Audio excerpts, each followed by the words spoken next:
Intertexte. Laetitia Riss. Un podcast animé par Arthur Segar. Bon bah Laetitia, je suis trop content d'enregistrer cet épisode avec toi et de parler avec toi de plusieurs textes. Voilà, et donc comme tu le sais, au début de ce podcast, le premier texte dont on parle, c'est... il y a un petit rituel au début de ce podcast, c'est que tu as devant toi donc quelques petites cartes sur lesquelles j'ai marqué des petites phrases. Et voilà, pour commencer à discuter, si il y a une de ces cartes qui t'attire et que tu veux tirer, et peut-être dessus il y aura une phrase qui t'inspirera quelque chose ou pas, voilà. Bah écoute, on va voir ce que ça donne. En plus, tu demandes ça à une surréaliste qui adore tirer cartes, donc... Alors, je dois te la lire, c'est ça ? Ouais. Je ne vois pas pourquoi les gens attendent d'une œuvre d'art qu'elle veuille dire quelque chose, donc ils acceptent tout à fait que leur vie à eux ne rime à rien. David Lynch, interview par Libération. Ouais, donc ça c'est moi qui écris mal, c'est alors qu'ils acceptent que leur vie ne rime à rien. Ah oui, ok. La vie est absurde, donc pourquoi pourquoi l'art devrait avoir un sens, quoi. Ok, oui, effectivement. Bon, c'est vrai que du coup, j'aurais du mal à m'associer à ce type d'affirmation, parce que dire que la vie ne rime à rien et que finalement on ne devrait rien attendre d'une œuvre d'art, bon, ça... Après, dire que ça n'a pas de sens, ça veut pas forcément dire qu'on n'en attend rien. Mais alors, qu'est-ce qu'on attendrait si on n'attend pas... Moi, je suis preneuse, on peut attendre autre chose, t'as raison, mais j'ai quand même le sentiment que justement, la plupart du temps, la demande qui s'exprime, c'est on veut qu'il y ait un message, quoi. D'ailleurs, c'est la première question qu'on pose souvent à des écrivains, à des artistes, c'est quel est votre message ? Qu'est-ce que vous voulez dire ? Vraiment, donc c'est plutôt ça. Mais cela dit, souvent, quand tu demandes ça à un artiste, il va dire j'ai pas de message et j'ai rien, ouais. Mais c'est parce qu'à mon avis, justement... Parce que c'est une coquetterie d'artiste et au final, il dit quand même quelque chose. Je pense que c'est parce que la question en elle-même, si elle est formulée comme ça, elle est mal posée, quoi, parce qu'il y aurait justement, là, l'enjeu, ça serait plus qu'il y ait une sorte de transparence absolue de l'œuvre elle-même, et qu'au fond, c'est comme si on disait, c'est ce que disait d'ailleurs parfois Adorno, on me demande mes papiers, quoi, c'est comme le mais concrètement, mais qu'est-ce que vous voulez dire ? C'est une espèce d'illusion d'immédiateté, de disponibilité de quelque chose, alors que précisément l'œuvre d'art, elle fait rupture avec ce qui se donne immédiatement, puis après elle construit des choses. Et donc elle construit du sens, des miroirs, des reflets, des critiques. Et donc c'est pour ça que je dis que, à mon avis, une œuvre d'art a du sens, mais pas, disons, un sens qui répond à la demande de maintenant je veux savoir tout de suite, quoi. Au contraire, il faut prendre le temps de regarder, d'écouter, de lire pour savoir ce qui est déplacé, signifié et problématisé. Et il y a dans tous les cas un travail du sens, même dans une œuvre qui paraît à premier abord absurde. L'absurde, ça présuppose le sens, en fait. Ouais. C'est-à-dire que pour voir quelque chose comme absurde, ça veut bien dire qu'on a une idée du sens. Là, on est en train de faire de la philo, mais... C'est possible que ça nous arrive de temps en temps. Ouais. Et là, du coup, je fais une association d'idées, mais parce que t'as parlé t'as dit que t'étais une surréaliste il y a des minutes. Et ça arrive pas tous les jours, mais tu m'as envoyé la liste des textes que t'as choisis, donc j'ai pu réviser un petit peu, et donc ça c'est quelque chose dont on va reparler. Mais est-ce qu'il n'y a pas une question du surréalisme par rapport au travail du sens et découvrir un sens derrière justement des choses qui apparemment ne riment à rien? Alors je sais pas si ce serait une question de sens, c'est plutôt un certain rapport à la raison, pour le dire de manière très schématique. Ce qui a intéressé beaucoup les surréalistes, contrairement à ce qu'on peut en dire parfois dans les cours qu'on a un peu tous trop vite au lycée, c'est pas des fous au sens des déraisonnables, ceux qui veulent absolument voir du sens nulle part ou qui détruisent tout. Ça serait l'image un peu nihiliste ou négatrice de surréalistes. Au contraire, ce qu'ils cherchent, c'est une raison élargie. C'est une raison qui fasse droit justement à aussi bien, disons, celle dont on hérite tous spontanément, mais aussi à la raison qui est liée à la question de l'imagination. Et ça, pour le coup, ça c'est le vrai, un des gestes des surréalistes qui sont pas les seuls à faire dans l'histoire de l'art, mais de dire, par l'imagination, on connaît. On approche le réel, et c'est pas parce que si j'ai le droit de décrire cette tasse flamant rose, tu vois, qui est devant nous, typiquement tu peux en faire quelque chose avec ton imagination et ça n'en sera pas moins réel parce que tu viens de produire une image, en fait. C'est vrai que c'est un objet très surréaliste, cette tasse flamant rose. Oui, comme ça, voilà, tes auditeurs sauront qu'il y a une tasse avec un flamant rose devant nous. Mais qu'est-ce que je voulais dire avec ce détour ? Oui, et donc que ce travail de l'imagination, il compte, en fait, et c'est ça, moi, qui m'intéresse et qui m'interpelle beaucoup, c'est qu'effectivement, les surréalistes, tout d'un coup, ils nous apprennent à voir ce qui est sous nos yeux avec plus de possibles. Et ça, c'est super, disons, réjouissant parce que tout d'un coup, quand tu regardes le monde, tu le vois beaucoup moins étroit, quoi. Alors, Laetitia, c'est quoi le dernier texte que tu as trouvé vraiment beau ? Je pense que en lisant ton questionnaire, j'ai spontanément écrit Julien Gracq, Le rivage des Syrtes. Donc je l'ai pas lu très récemment, je l'ai lu il y a quelques temps déjà. Je l'ai lu d'ailleurs à Paris, dans un contexte très particulièrement hostile, qui est le métro parisien, l'agression permanente. Et je sais pas si tu as lu ce texte, mais en tout cas, c'est vraiment un texte qui en tout cas est plus contemplatif et donc il y avait une sorte de vraiment de dissonance entre le paysage urbain de la lecture et le voyage que Julien Gracq entreprend. Et peut-être pour dire un mot du rivage des Syrtes pour ceux qui ne l'ont pas lu, c'est grosso modo l'histoire d'Aldo, qui est un marin qui est envoyé dans une forteresse sur le fameux rivage des Syrtes et qui donc regarde à l'horizon face à la mer. Et en face donc Gracq imagine ce pays qui s'appelle le Fargestan, et donc en fait ce qui se joue c'est un roman de l'attente, quoi. On attend qu'une guerre se déclenche et on ne sait pas quand elle va arriver, et en fait depuis ce nœud finalement narratif très restreint se joue tout un tas de choses de finalement qu'est-ce que c'est attendre que quelque chose arrive et qui n'arrive pas, et puis finalement qui c'est qu'on croise et à quoi on se rend disponible dans l'attente. Et puis comme Gracq était aussi par ailleurs enseignant de géographie, son livre est vraiment une carte déployée. Il y a d'ailleurs une chambre des cartes où Aldo le marin va souvent et qui est assez magnifique, quoi. Donc c'est vraiment un très beau livre, aussi bien par les paysages qu'il évoque que par la langue, que par les images qu'il développe. Et puis c'est justement un texte dont je me souviens par image, quoi, par lieu très précis, et sans pouvoir retracer une continuité narrative, mais en me disant il y avait cette île où Aldo et Vanessa ont passé du temps, quoi. Et ça, je trouve ça très beau quand un livre réussit à faire ça. Tu l'as lu, toi, ce texte ? J'ai feuilleté, du coup, j'ai pas lu en entier vu que il est assez conséquent, mais ça m'a un peu donné envie de, en effet, le lire. Je connaissais pas du tout Julien Gracq, et justement, je trouve ça intéressant que c'était un géographe avant d'être un écrivain, et que t'aies choisi ce texte-là, qui donc est très... il y a vraiment un imaginaire topographique très très fort, avec du coup cette chambre des cartes, ce rêve d'un ailleurs, ce pays lointain, cette île. Et donc, je me suis dit, ça, peut-être que ça entre en résonance avec certaines de tes préoccupations, puisque tu n'es pas seulement une surréaliste, tu es aussi une universitaire, intellectuelle, et tu travailles notamment sur la question de l'utopie, donc qu'est-ce que c'est l'utopie ? Un lieu, un non-lieu, un ailleurs, en tout cas cette question très topographique, quoi, Et du coup, il me semble que cet imaginaire topographique qui est déployé par Gracq, est-ce que ça parle à toi, tes préoccupations intellectuelles, politiques, ou c'est à distance quand même ? Alors, j'ai cru que tu allais dire, t'es pas seulement surréaliste, mais aussi utopiste. Je me suis dit, là, t'es terrible, ça y est pour toujours. Ce qui aurait pas été faux, ceci dit.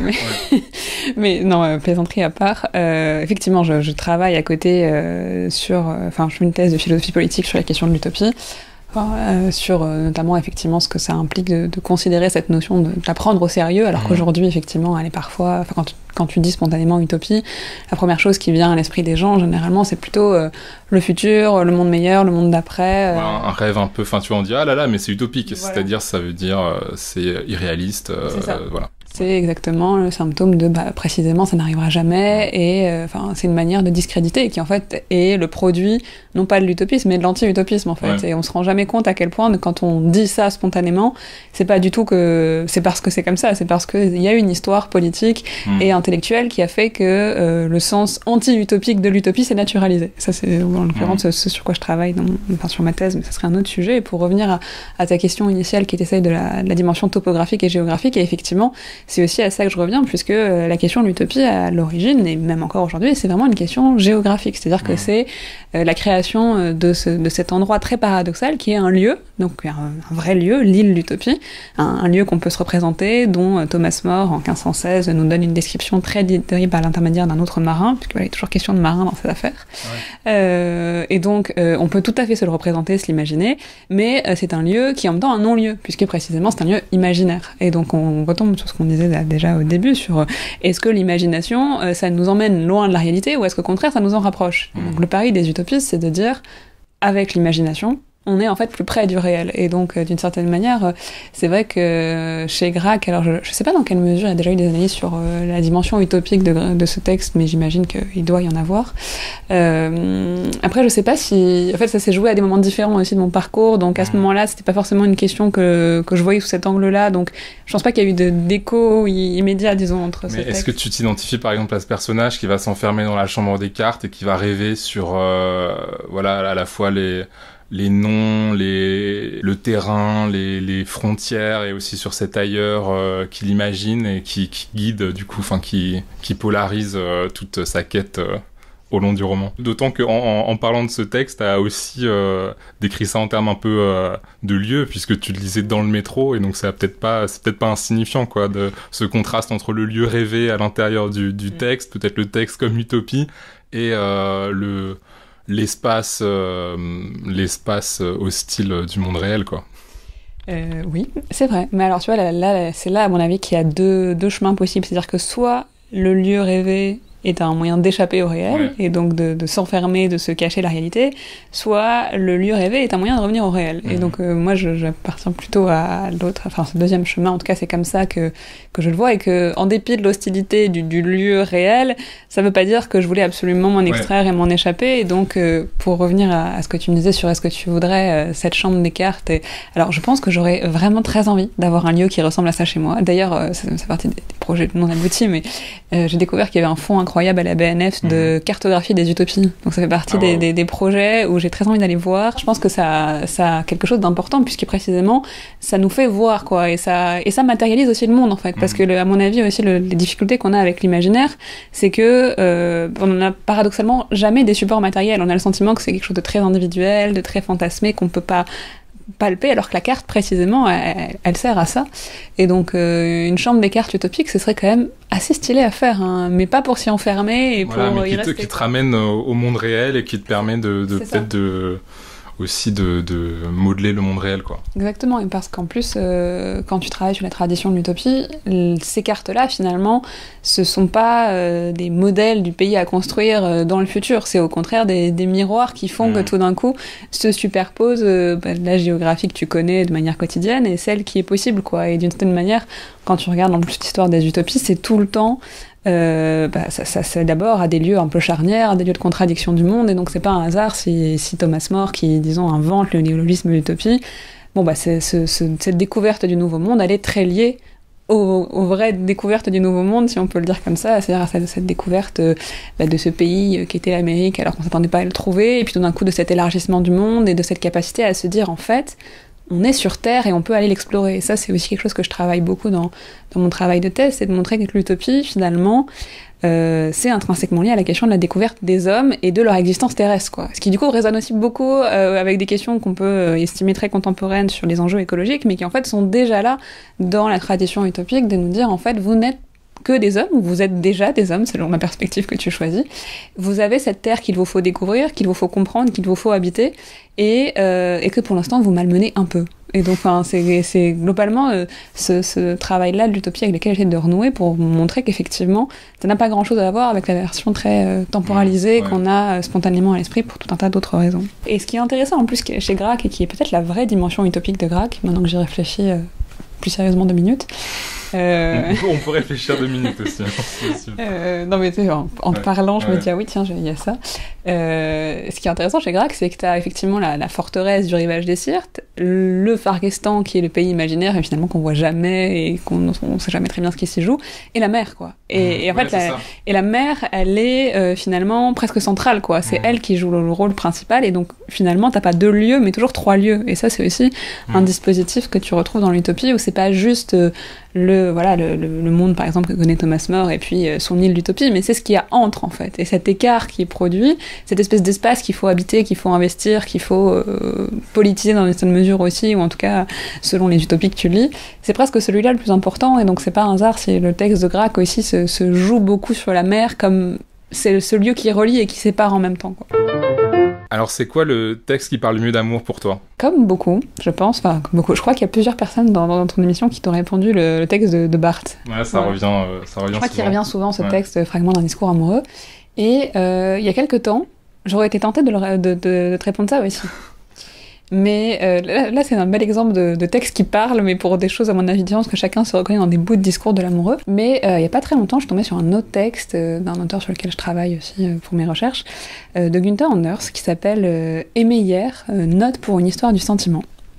Donc c'est un texte qui en fait écrit des journaux que Anders écrivait dans les années 50 quand il était à New York. Pour situer un peu Anders, c'était un des maris d'Hannah Arendt. On a rarement l'occasion de dire c'était le mari d'eux pour présenter un homme, mais ça arrive. Et bon voilà, qui était philosophe aussi, journaliste, qui doit quitter l'Allemagne nazie et donc qui se retrouve aux États-Unis exilé et qui finalement, Anders a toujours eu un statut particulier parce qu'il n'a pas beaucoup publié. Il était aux États-Unis, mais globalement il n'aime pas beaucoup les États-Unis, il a même tout fait pour ne pas apprendre l'anglais, enfin, bon bref, c'est un personnage, puis il a été aussi un grand penseur de la condition nucléaire et de l'histoire catastrophique du XXe siècle, enfin ça c'est pour ses travaux plus philosophiques, mais il écrit aussi ce texte, donc qui s'appelle Aimer hier, et que je trouve très beau, parce qu'en fait, je trouve qu'il arrive à nommer quelque chose sur l'amour qu'on voit rarement, aussi bien du côté des philosophes que des littéraires, c'est-à-dire quelque chose de très tendre et de très lié aux circonstances historiques, alors que souvent quand on parle d'amour, il y a une sorte de truc c'est forcément quelque chose de l'ordre de l'absolu, d'une sorte d'arrachement radical au monde, avec un côté finalement très, très métaphysique, quoi. Même les philosophes qui pensent l'amour, tu penses à Badiou, c'est toujours l'événement, l'autre, ou alors une sorte de réunion absolue tous les... Enfin, il y a vraiment une sorte d'absolu qui a une histoire et qui, à mon avis, fait pas sens pour rien pour beaucoup de gens, mais qui en même temps m'a toujours semblé parfois être assez à côté des événements qu'on traverse dans nos vies quotidiennes, enfin en tout cas moi je trouve.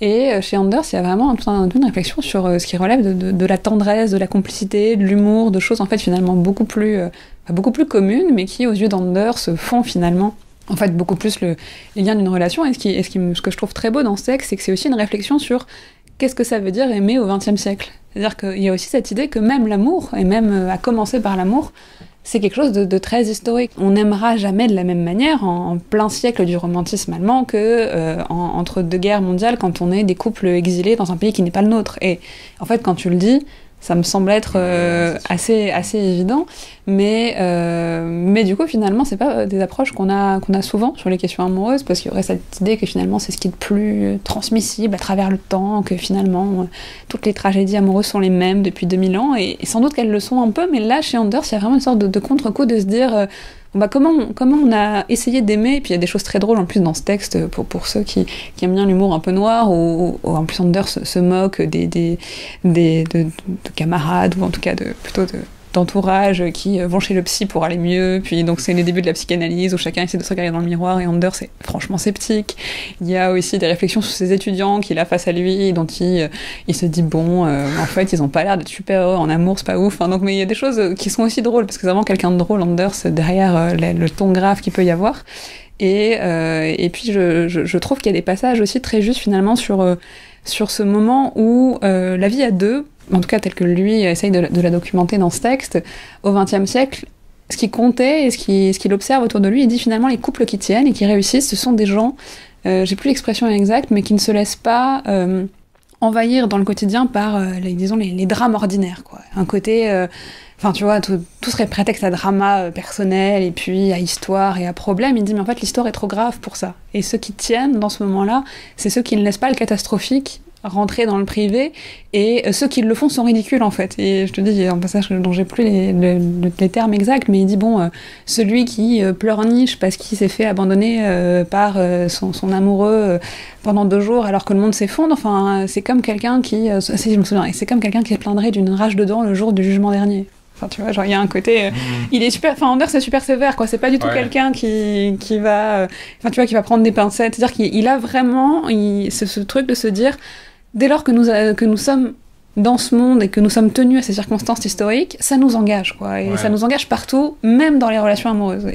Mais d'un autre côté, si t'as vraiment une rage dedans le jour du jugement dernier, peut-être ça fait quand même mal, tu vois. Ça fait super mal. Ah non, mais je t'ai pas dit que je souscris entièrement, mais je trouve que justement, dans les textes, genre de textes, à mon avis, sur lesquels on tombe moins souvent, je trouve que c'est vraiment une très belle réflexion qui permet de mettre en contrepoint pas mal de choses qu'on a sur l'amour, et parce que, en fait, je pense que ça permet aussi, c'est là où Anders a raison, à mes yeux, c'est que ça permet quand même de retrouver aussi des relations, finalement, j'ai envie de dire plus saines, mais c'est pas le bon mot, mais en tout cas, moins rempli de préjugés sur ce que devrait être, sur ce que serait l'amour, et qui engage justement en situation à se dire qu'est-ce que nous, à deux, ou dans les différents types de relations qu'on est en train de construire, on est en train de faire par rapport à nous et à ce qui se joue autour de nous, et pas simplement de se dire ça y est, j'ai rencontré l'amour de ma vie, tu vois, comme si en fait on présupposait que c'était ça, et donc ça y est, c'était là, quoi. Et donc chez Anders, il n'y a jamais ce mouvement de confirmation, il faut toujours travailler en situation.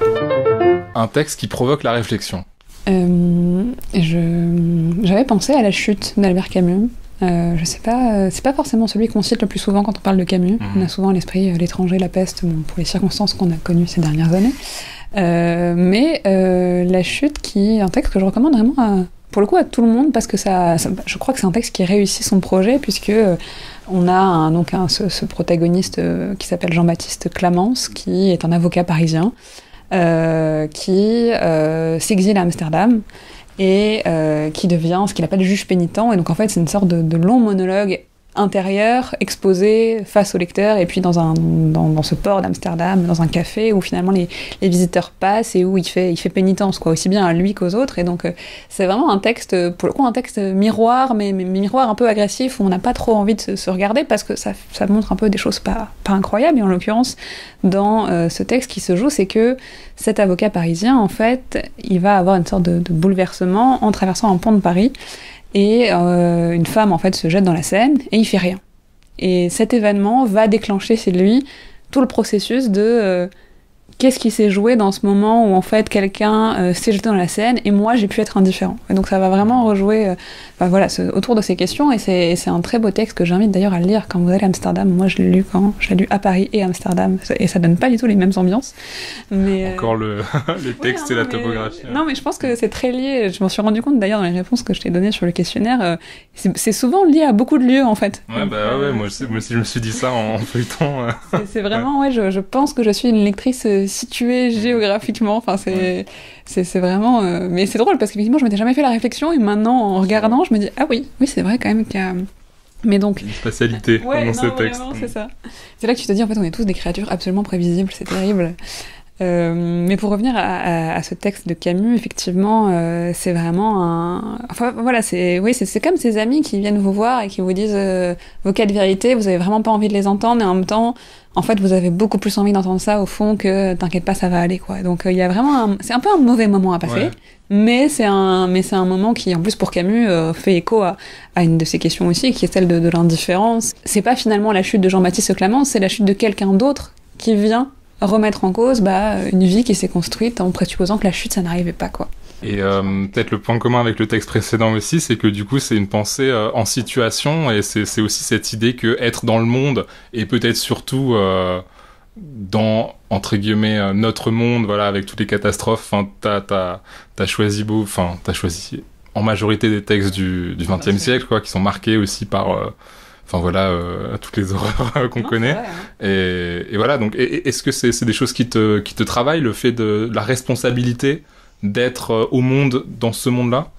Oui, non, je pense que t'as raison, et à nouveau, c'est bien parce que tu m'auras permis de faire ma propre introspection littéraire en me disant, en fait, c'est super, j'aime les mêmes choses depuis les mêmes lieux, mais non, mais... Non, pas du tout, c'est des textes quand même très différents, mais qui, effectivement, t'as raison, sont toujours des textes situés, et beaucoup de textes du XXe en l'occurrence, parce que effectivement je trouve que il y a quelque chose, non pas que je cherche dans la littérature comment une sorte de programme d'action ou de protocole pour mieux survivre à l'enfer qu'est ce monde, c'est pas du tout ça que je cherche, c'est au contraire justement de savoir ce que ça fait d'essayer d'être de ce monde sans trop se compromettre, quoi. Et c'est pas facile, en fait, parce que on voit très bien comment tu peux faire des grands discours sur il faut s'engager, il faut faire attention, mais en fait ce que te dirait Derrida, celui qui dit il faut s'engager, il s'engagera jamais, quoi. Et celui qui dit il faut être responsable, il sera jamais responsable, parce que précisément ça passe pas par là, quoi. Ça passe pas par des déclarations d'intention, des pétitions de principe, mais ça passe par se laisser traverser par des choses qu'on n'a pas très envie, dont on n'a pas très envie qu'elles nous traversent. Et effectivement, le texte de Camus en est un bon exemple, tu vois, et qui peut être décliné de manière beaucoup plus, beaucoup moins dramatique. Si tu te dis, quand on traverse nos villes aujourd'hui, combien de fois on est interpellé dans une journée, et combien de fois on fait tout pour ne pas l'être, et à juste titre aussi, c'est-à-dire qu'effectivement, c'est jamais non plus une question de... c'est pas une manière d'accuser, de dire vous faites rien, vous êtes nuls, mais juste d'essayer de se demander pourquoi on essaye d'éteindre ça, est-ce que c'est juste? Est-ce que ça l'est comme ça, ou est-ce que on doit réagir, mais alors réagir comment? Et est-ce que, pour revenir à ce que tu me disais sur la responsabilité, est-ce que c'est ma responsabilité en tant que moi, individu, qui face à ça doit avoir un syndrome du sauveur, ou est-ce que c'est notre responsabilité aussi? Moi, c'est plutôt dans cet esprit-là, je crois que je lis tous ces textes qui sont finalement souvent des textes de protagonisme un peu solitaire, mais qui en fait portent en eux aussi quelque chose de commun, quoi. C'est jamais... c'est chacun qui doit faire avec ce qu'il peut, c'est toujours nous appartenons à ce destin commun qui s'impose à nous, quoi, et on fait tout pour faire en sorte qu'il ne soit qu'un destin particulier. Mais effectivement, je pense que cette question de la responsabilité, si on l'entend, encore une fois, comme faire réponse à quelque chose avant nous, et pas comme une pétition de principe, c'est quelque chose effectivement qui me travaille, et qu'on retrouve dans ces textes en tout cas. Un texte que tu aurais voulu avoir écrit? Ça fera un super lien aussi avec cette liste. Tu sais qu'en plus, je te l'ai envoyé la liste sans réfléchir vraiment. Et finalement. Après, si tu veux changer des choses dernière minute, je suis entièrement d'accord avec la première liste que je t'ai envoyée spontanément. Du coup, en te répondant, je me rends compte qu'en fait, c'est super cohérent à mes yeux, quoi. Mais donc, le texte que j'aurais voulu avoir écrit, c'est un texte de René Char qui est dédié à Albert Camus. C'est pour ça que je te disais, ça fera très bien la transition. Qui s'appelle Les feuillets d'hypnose et qui est écrit pendant la période de résistance.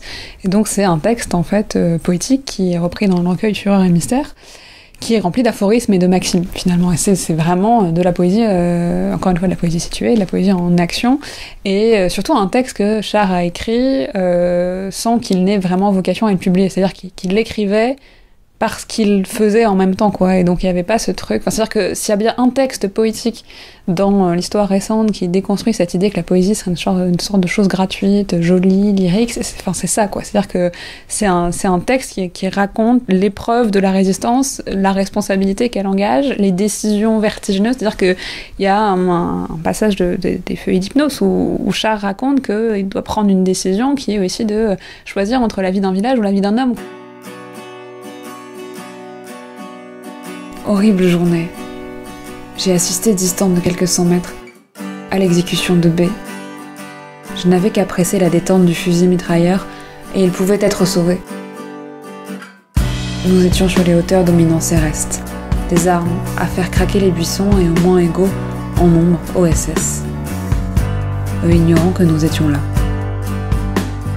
Aux yeux qui imploraient partout autour de moi le signal d'ouvrir le feu, j'ai répondu non de la tête. Le soleil de juin glissait en froid polaire dans mes os. Il est tombé comme s'il ne distinguait pas ses bourreaux, et si léger, il m'a semblé que le moindre souffle de vent eût dû le soulever de terre. Qu'est-ce qu'un village? Un village pareil à un autre. Peut-être l'a-t-il su, lui, à cet ultime instant. Si je te dis que j'aurais aimé l'avoir écrit, c'est non pas parce que je me rêve en grande héroïne résistante, parce que ça me semble être tellement démesuré, et je pense que cette idée que en fait nous aussi on en aurait été, c'est vraiment la plus fausse idée qu'on peut se faire, parce que c'est tellement facile de se laisser prendre par les événements, mais en revanche parce que c'est un texte qui, je crois, fait vraiment lien avec une certaine conception de la poésie, qui est vraiment de la poésie qui est là parce qu'en fait elle réduit à l'essentiel ce qui compte, quoi. C'est-à-dire que dans les feuilles d'hypnose, c'est des aphorismes et des maximes avec des choses qui peuvent paraître hermétiques au premier abord, mais qui en fait sont très transparentes quand tu prends juste quelques instants pour les lire un peu sérieusement, et donc de nouer la question poétique à la question d'un engagement dans ce monde-là aussi, et de pas croire que ce serait un truc de poète de Tour d'Ivoire, quoi. Enfin, ça c'est aussi une des plus grandes réussites de l'école, d'avoir fait croire qu'il fallait être poète pour être poète, tu vois. C'est pas vrai. Et dans ce texte-là, il y a vraiment ça, et puis voilà, j'aime beaucoup ici la forme maxime et aphorisme, alors qu'il y a une forme un peu ambivalente, parce que c'est des formes facilement récupérables, donc il y a un côté encore une fois, ça peut servir à peu près tout le monde, et d'ailleurs on a un président qui n'hésite pas à se déclarer héritier de René Char, mais bon, voilà, mais avec un côté verni de la littérature, parce oui, que... Oui, c'est ça, c'est le lire de façon très esthétisante, quoi. C'est facile, Char, de le ramener de ce côté-là, quoi. C'est ça, c'est la mythologie de la résistance. Et puis c'est une référence qui fait bien, j'ai lu René Char. Exactement, tu vois, tu peux...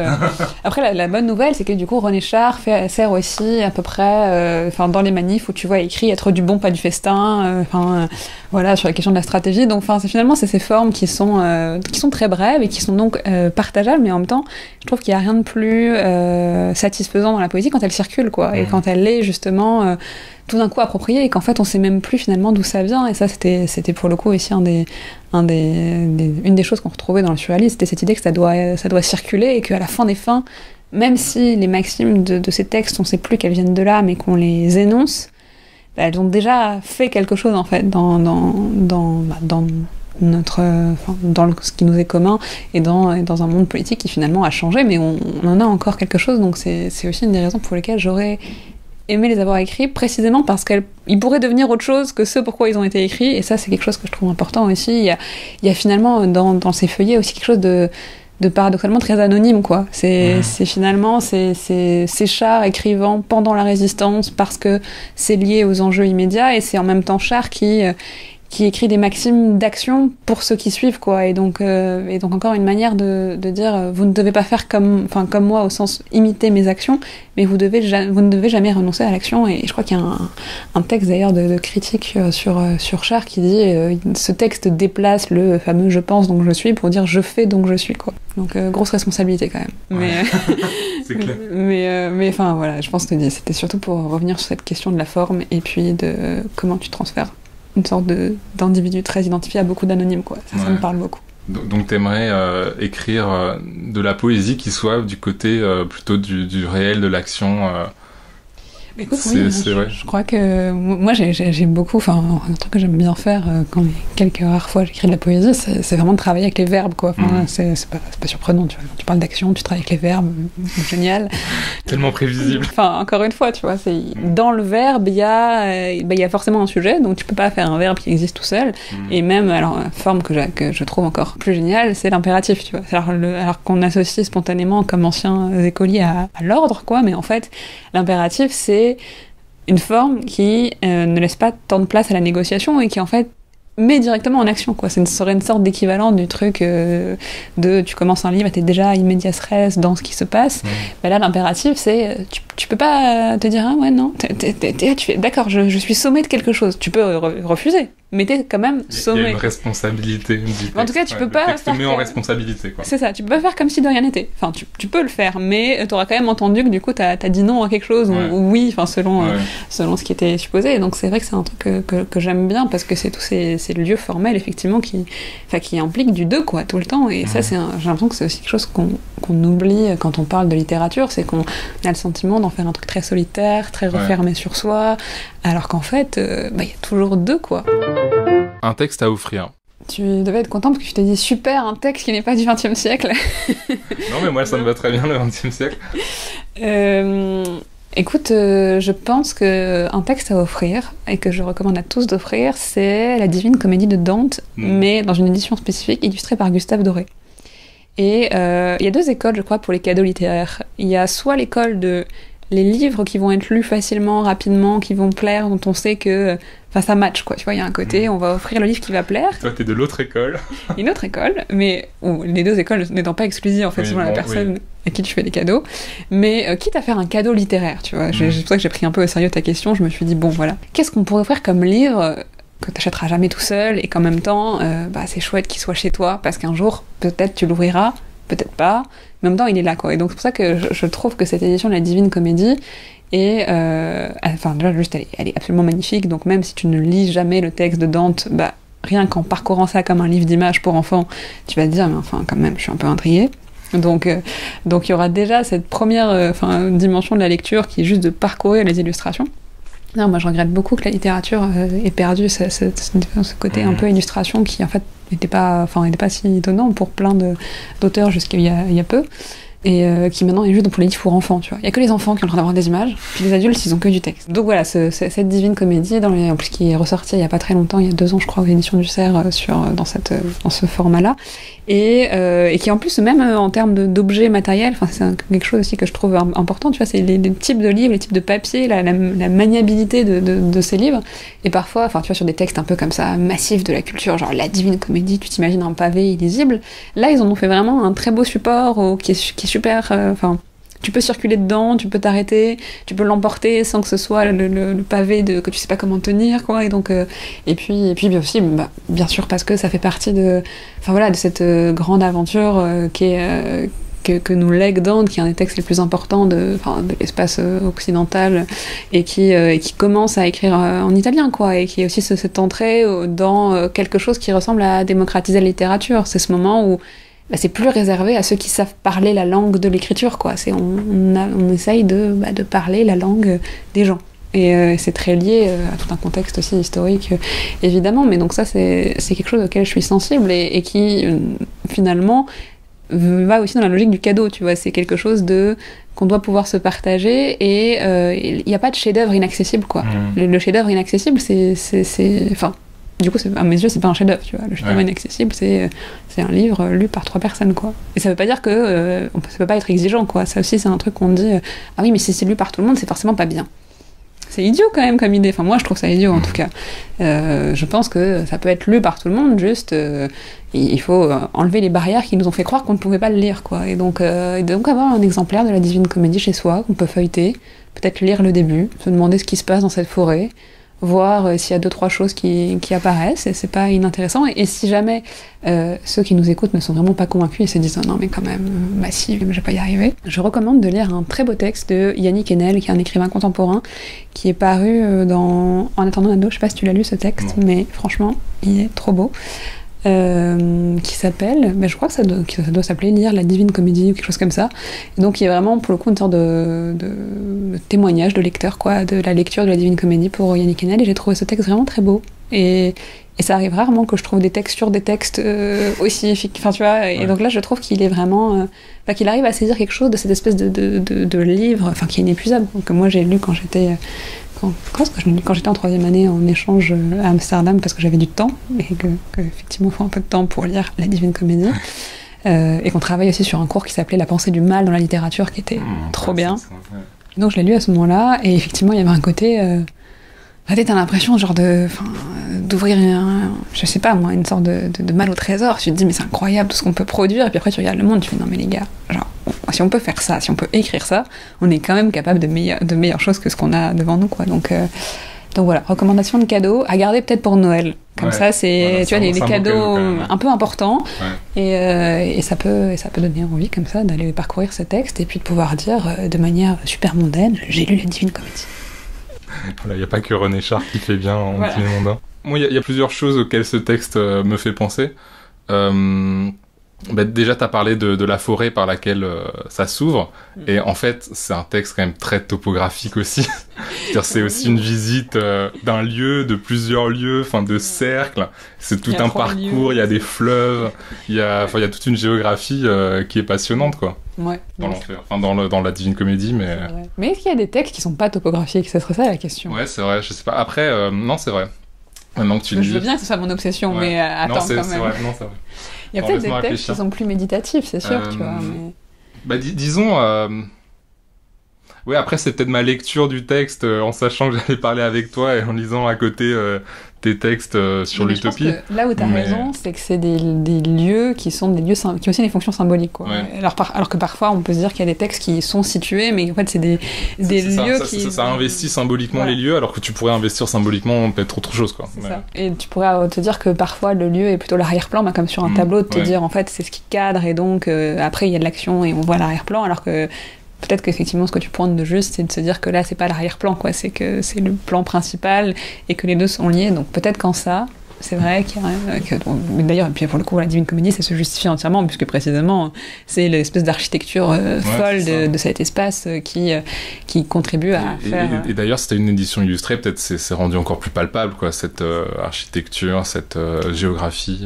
Ouais. T'as des illustrations, et puis des gravures de Gustave Doré, même si elles sont en noir et blanc, elles sont magnifiques, parce qu'il y a tout un contraste, tout un travail sur le relief, sur les lumières, et donc oui, tout d'un coup, tu te sens pris dans cet espace-là, et puis je crois que c'est jamais inutile, tu vois, d'avoir aussi quelques alliés pour imaginer à plusieurs, quoi, parce que toi tu te représentes cette forêt de cette manière, mais en fait si quelqu'un l'illustre, ça va déplacer un peu les choses, et puis en fait en mélangeant les deux, t'as quelque chose de plus encore de différent, et ça c'est quand même super réjouissant de voir à quel point tu rajoutes des petits détails, et puis surtout pour un texte comme ça qui effectivement et a un côté aussi parfois un peu assommant, quoi, parce que tu passes pas une page sans qu'il y ait genre 1000 choses à voir, à comprendre, à lire, à décoder, tu fais là mais attends, mais trop là d'un coup, et on est plutôt habitué à des choses plus épurées, nous en tant que lecteurs contemporains, et donc ça c'est pas inutile d'être un peu guidé dans cette lecture là aussi, quoi.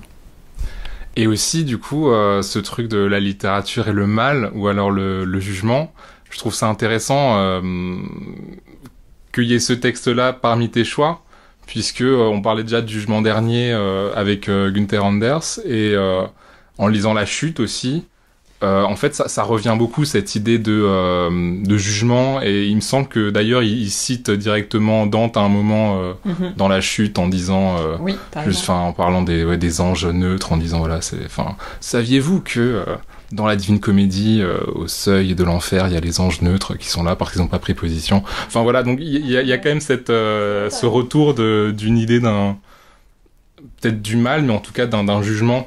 Est-ce que toi c'est un thème qui te préoccupe ou pas forcément, ou c'est peut-être lié au fait d'être responsable dans un monde dans le monde dans lequel on est? Non mais vraiment je te remercie Arthur, parce que toi tu seras une sorte de psychanalyse littéraire, c'est vraiment le principe de ce podcast. Mais ouais, je pense que t'as raison de dire que de toute manière, dès lors qu'on assume une part de responsabilité et de dimension action, la question du jugement en tant que moment de la décision, ou au moment du regard sur qu'est-ce qu'on a fait, en fait c'est assez cohérent cette affaire. Ça me terrifie d'ailleurs un peu que ça soit aussi cohérent. Mais surtout qu'en plus il y a deux dimensions, quoi. Il y a le jugement dernier version vous allez être jugé par quelqu'un d'autre que vous, et puis tout d'un coup on va faire la somme comptable de ce qui était bien et de ce qui était mal. Et puis il y a le jugement en tant que instance de décision de je juge quand je décide, quoi. C'est-à-dire que le travail d'un juge, c'est de dire ça plutôt que ça. Et ça, à mon avis, c'est aussi quelque chose qu'il faut garder, en fait. C'est aussi la capacité d'un jugement critique à s'énoncer, de dire ça plutôt que ça. On a parfois l'impression que c'est grave, tu vois, que ça serait terrible finalement de dire que ça, plutôt, pas forcément mieux, mais plutôt, tu vois. Et moi, je pense que ça, c'est ce que nous apprend la littérature aussi. Elle nous dit ça plutôt que ça. Et je crois que c'est aussi une manière justement de sortir de cette idée que finalement il y aurait quelque chose de complexe, de tout le temps équilibré, de capacité à finalement Bien sûr qu'un livre est compliqué, complexe, profond, réflexif, mais en fait, cette réflexivité, elle est pas au service d'elle-même, quoi. Elle est au service d'un instant où des choses se décident. Et après, la question du mal ou du bien, la question morale, elle vient encore après, tu vois, mais le moment du jugement est pas encore un jugement complètement moralisé, disons, c'est déjà choisir, et puis après, ça se trouve, dans 2 mois, on se dira qu'on a mal décidé, mais au moins on a décidé. Et donc ça, effectivement, ce serait quelque chose qui pourrait faire lien avec ce qu'on a dit, et je pense à juste un poème, parce que tu me parles de jugement, et moi je dis plutôt, il y a un poème de Breton qui s'appelle Plutôt la vie. Et ça aussi, je trouve que c'est une belle formulation, tu vois, le plus tôt. Voilà, je lègue ça à ceux qui nous écoutent, et on verra. Un texte dans lequel tu aimerais vivre?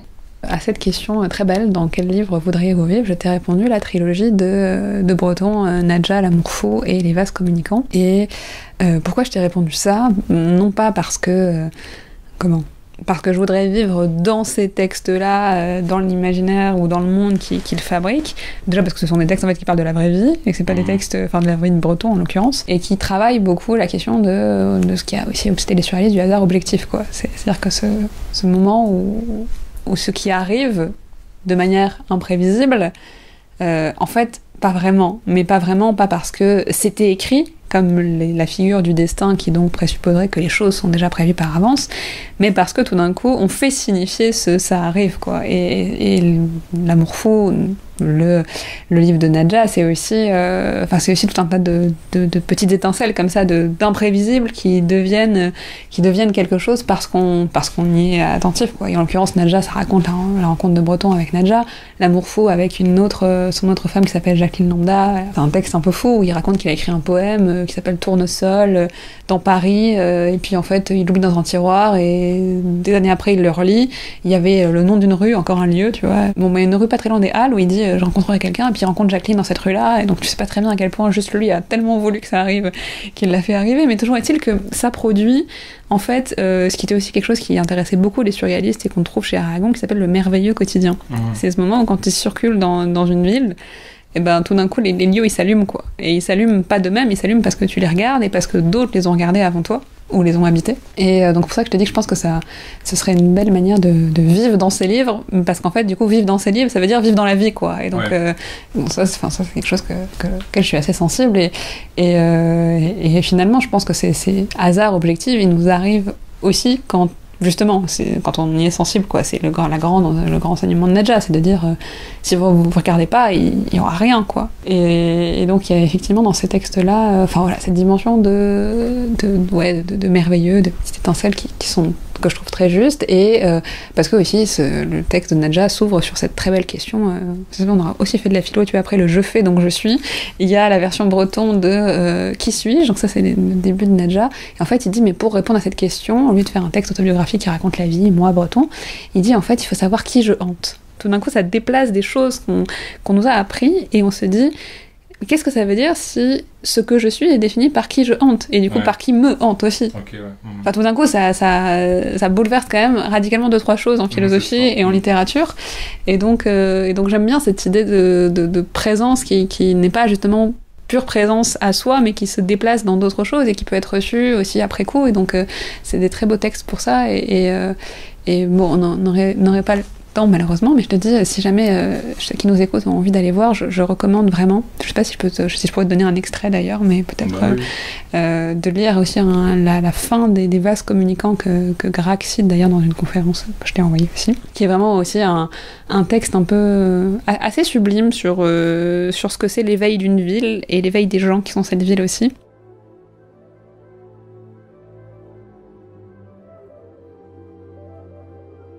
Il faut aller voir de bon matin, du haut de la colline du Sacré-Cœur, à Paris, la ville se dégageait lentement de ses voiles splendides, avant d'étendre les bras.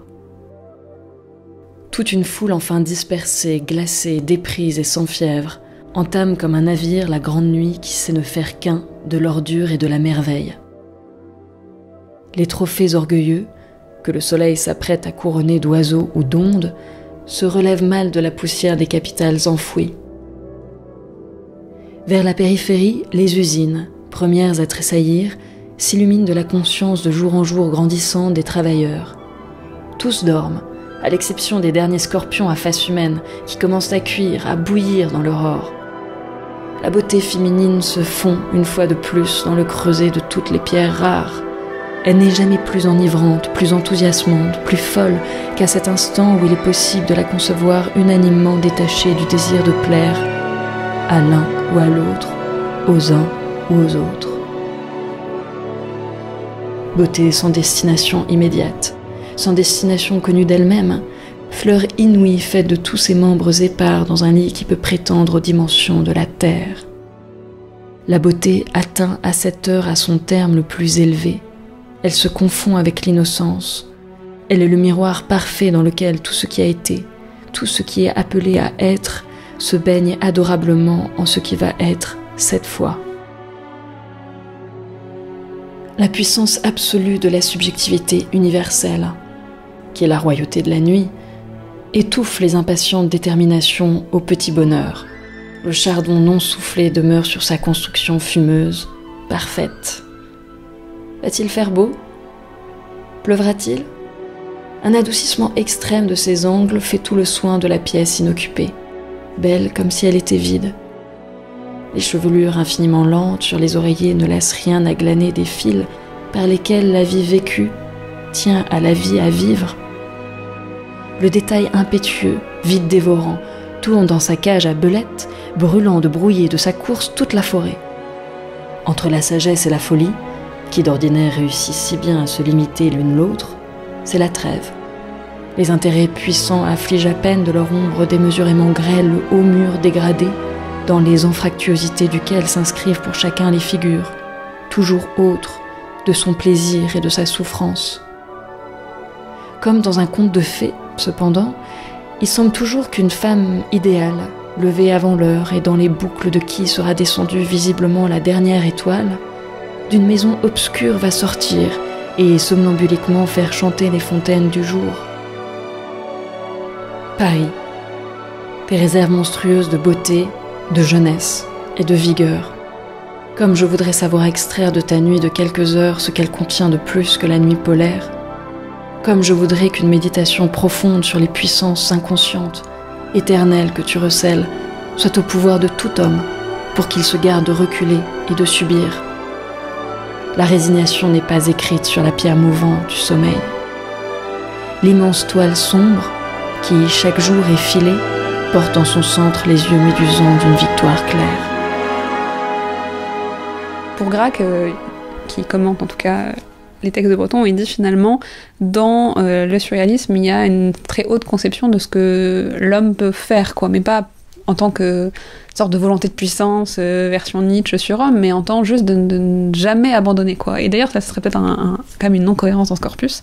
Gracq discute un peu les conceptions de l'humanisme de Camus et des surréalistes, par exemple. Et voilà, il finit par considérer que c'est pas tout à fait les mêmes, et je pense qu'il a raison. Mais en tout cas, voilà, il y a de l'homme, et la question c'est qu'est-ce qu'on fait de cet homme quand il peut des choses, et dans quelle situation. Et du coup, pour revenir un peu à Breton, au hasard objectif, à ce merveilleux quotidien, toi, c'est un truc que t'appliques un petit peu dans ta vie? T'arrives à circuler dans les villes en ayant cette attention, en ayant ce regard surréaliste? Faudra demander à mes amis. Je crois qu'ils diront oui, mais je crois que j'essaye un peu quand même. Ouais. D'ailleurs, c'est pas particulièrement viable socialement, parce qu'effectivement, des gens te parlent et toi, tu regardes autre chose. Ou alors, faut être dans un groupe surréaliste comme Breton, faut avoir des potes qui comprennent ce qui se passe avec eux, Éluard, où il l'envoie chercher un truc dans une adresse qui lui est apparue en rêve ou quelque chose. Mais exactement, il faut lire Le Paysan de Paris. Pour ceux qui écoutent et qui habitent à Paris, il faut lire Le Paysan de Paris, et je vous encourage à faire Le Paysan de Paris, c'est super. Enfin, mais oui, il y a vraiment... en tout cas, j'essaye, et en fait, ce qui est fou, c'est que ça se joue pas à grand-chose, quoi. Enfin, tu sais, on a parfois l'impression que c'est... que ça serait un truc d'artiste, de regarder, mais en fait, il faut juste regarder ce qu'on a sous les yeux, quoi, et se dire, ah bah tiens, le nom de cette rue, moi je trouve toujours très marrant les rues qui avaient un nom, puis qui en ont un autre, mais ils ont laissé la plaque d'avant, puis ça a été barré, tu vois, c'est des détails, mais en fait, tout d'un coup, ça... Le lieu est hanté par un nom. Par exemple. Mais voilà, ça ouvre, juste ton imagination, elle peut se travailler, tu vois, en termes de lieux très hantés, pour le coup. Pardon pour le caractère parisien de cette référence, alors que j'habite plus à Paris en plus, mais ça fait partie des années de voyage dans les villes, puis c'est quand même une ville qui s'y prête. Ouais. Au Père-Lachaise, par exemple, on voit souvent, tu vois, quand t'as le mur des fédérés pour les morts de la commune, en fait, en traversant du coup les alentours du Père-Lachaise, un jour je suis tombée sur une sorte de statue qui est à l'extérieur du Père-Lachaise. Donc c'est pas dans le lieu réservé aux morts de la commune, c'est une sorte de sculpture où il y a un bout de verre de Victor Hugo que tu vois vraiment à peine parce qu'il a été totalement émaillé par la pierre, et où t'as l'impression que c'est écrit d'ailleurs aux morts de la commune, avec, si je me souviens bien, il y a plusieurs visages de femmes, quelques enfants, mais t'as l'impression que ça s'est presque confondu avec la pierre du cimetière, quoi. Et en plus c'est un truc qui est dans le square vraiment adjacent, où du coup il n'y a jamais personne, où les gens passent sans, à mon avis, jamais regarder qu'il y a ça. Et moi je trouve ça fou parce qu'un jour j'y suis passée et juste je me suis retournée en regardant vaguement et je me suis dit mais attends, tu t'arrêtes, tu te dis mais de quoi ça parle, où est-ce que ça a été écrit, qui l'a fait, et j'ai trouvé qu'en fait cette espèce de sculpture confondue avec la pierre, ça avait un côté finalement presque plus historique que le mur des fédérés. Il y avait un côté patrimoine de mémoire d'un côté, et là mémoire vivante de la ville, parce que justement ça n'avait pas été entretenu comme lieu de mémoire, mais plutôt comme mémoire qui s'impose à toi, et tu te dis mais qui a laissé ça à l'abandon, tu vois, et pourquoi c'est à l'abandon. Et donc voilà, c'était un peu une digression, mais ça a été un bon exemple de qu'est-ce qui peut être surréaliste dans l'habitation d'une ville, quoi. C'est déjà l'heure de la carte blanche. Oui. Texte que j'aurais pu mettre dans texte à offrir aussi, comme Okay. ça pourra contrebalancer ceux qui se sentent pas pour la Divine Comédie, et qui s'appelle L'homme approximatif de Tristan Tzara, qui du coup lui est affilié au dadaïsme plutôt, mais qui a été proche aussi des surréalistes, qui est un très très long poème, une sorte de longue épopée d'un poète qui se demande pourquoi écrire de la poésie, quoi, et qui est rempli évidemment d'images qui donnent à votre imagination surréaliste tout le loisir de s'exercer ou de commencer à s'exercer. Et qui en fait, je le trouve aussi très beau parce que c'est vrai qu'on a beaucoup parlé de collectif à travers les différents textes, de responsabilité, de monde, et en même temps dans le texte de Tzara, pour le coup c'est un texte assez solitaire, c'est un texte où il revient à l'image du poète comme un loup ou alors un gardien de loup, donc avec un rapport aussi de solitude qui est pas forcément, tu vois, la solitude de toi artiste face au monde, mais de solitude qui est un peu que tu dois accepter comme une sorte de rançon de ce que tu fais en même temps, et donc je trouve que c'est un très beau texte. En plus ce titre, l'homme approximatif, moi je trouve que tu vois, le Pluto et l'homme approximatif, ça me semble être des manières tu vois, et c'est pas l'homme complexe, tu vois. Ça serait un truc d'aujourd'hui. Alors ce serait quoi l'homme approximatif par rapport à l'homme complexe? Mais l'homme approximatif, c'est l'homme qui décide. Okay. Parce qu'on décide jamais en pleine connaissance de cause. Tu vois, t'as jamais à disposition tout ce qu'il te faut pour décider. T'es toujours en train de décider sur des approximations. Et donc l'homme approximatif, c'est celui qui décide, pas celui qui se retire, quoi. Mais juste... celui qui reste dans l'incertitude, qui choisit le plus tôt, quoi. Voilà, et qui décide en situation d'incertitude et d'approximation. Mais qui ça. Du coup, c'est une responsabilité. Et après, voilà, il y a un jugement, attention. Je vais vraiment passer pour celle qui fait la morale, c'est terrible. Mais non, mais tu vois, je pense que en réalité, c'est pas non plus un hasard si peut-être je t'ai répondu tout ça sans trop y réfléchir. Bon, outre le fait que ça m'intéresse en titre de ce que je fais et de ce qui m'occupe aussi dans d'autres formes d'engagement, je pense que ça répond aussi. Moi, je crois que la littérature, elle répond à une histoire, et c'est probablement pas un hasard que je t'ai envoyé une liste qui quelque part a comme sous-titre ne soyez pas indifférents, quoi. Et notre époque est travaillée par, je crois, deux tendances super lourdes qui sont une sorte d'incitation à l'action, parce qu'elle existe, voire une vraie demande, quitte à ce qu'elle soit parfois trop impérative à mes yeux, comme si, tu vois, il faudrait justement sans approximation. Sans négociation aucune, et autre tendance qui est une sorte de nihilisme aussi profond, tu vois, et de cynisme qu'on trouve dans le texte de Camus aussi.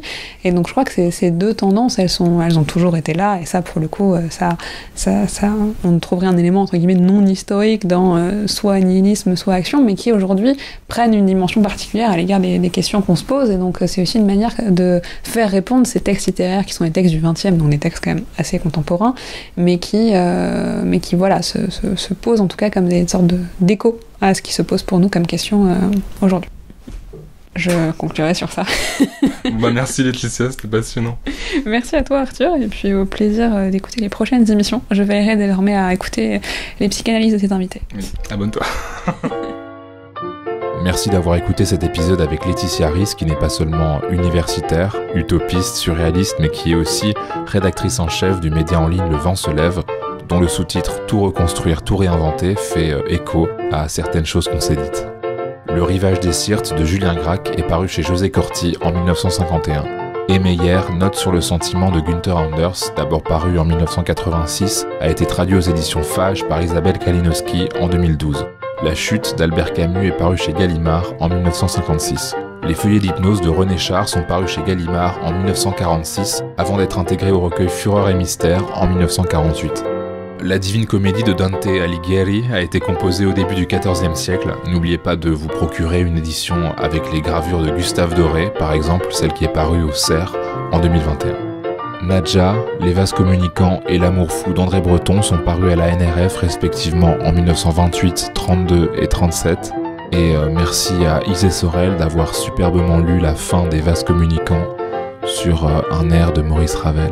L'homme approximatif de Tristan Tzara est paru aux éditions Fourcade en 1931. Intertexte est un podcast illustré par Pauline Le Cerf et réalisé par Arthur Ségard. Dans le prochain épisode aussi, il sera question de construire, notamment de construire des trucs en béton. On parlera aussi de cinéma et d'un certain livre dont le héros est Jean Baudrillard. À bientôt.